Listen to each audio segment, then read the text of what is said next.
Welcome to மகி மஞ்சள். இன்னைக்கு ஃப்ரிட்ஜை எப்படி ரீயூஸ் பண்ணலான்றது தான் பார்க்க போகிறோம். எனக்கு ஒரு பொருளை வீணாக ஆக்கக்கூடாதுன்றது எண்ணம். இந்த ஃப்ரிட்ஜு நல்லா ஓடிட்டு இருந்தது.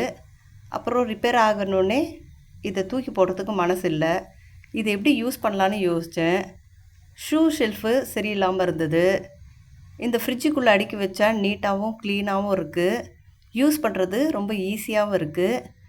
நல்லா க்ளோஸ் ஆகிறதுனால பூச்சி எதுவுமே போகாது. நீங்களும் இதை ட்ரை பண்ணி பாருங்கள். இதில் ஸ்டோரேஜும் ரொம்ப அதிகமாக நம்ம பண்ணலாம்.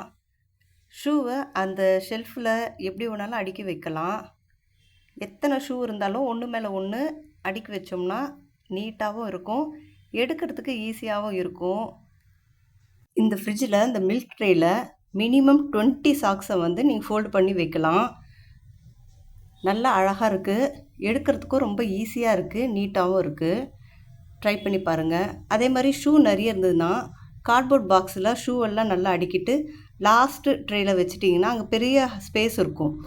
வெஜிடபிள்லாம் வைப்போம் பார்த்தீங்களா, அந்த பாக்ஸு வைக்கிற இடத்துல கார்ட்போர்டில் ஷூலாம் போட்டு வச்சிட்டிங்கன்னா நிறைய ஷூ ஸ்டோர் பண்ணி பார்க்கலாம்.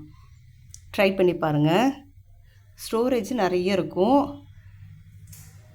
இந்த குவாலிட்டியில் ஒரு ஷூ ரேக் வாங்கணுன்னா ரொம்ப எக்ஸ்பென்சிவாக இருக்கும். இது சேல் பண்ணாலும் அந்தளவுக்கு ரேட்டு போகாது. இன்னொன்று, இந்த அளவுக்கு குவாலிட்டியெல்லாம் ஷூ ரேக்கு கிடைக்காது. இதை யூஸ் பண்ணி பாருங்கள்.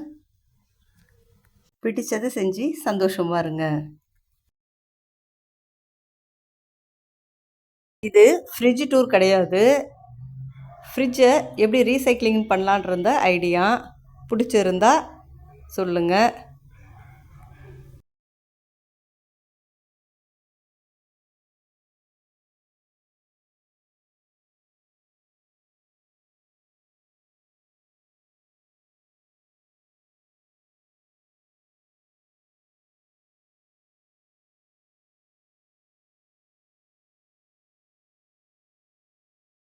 ரீசைக்கிள் ஐடியா பிடிச்சிருக்கா?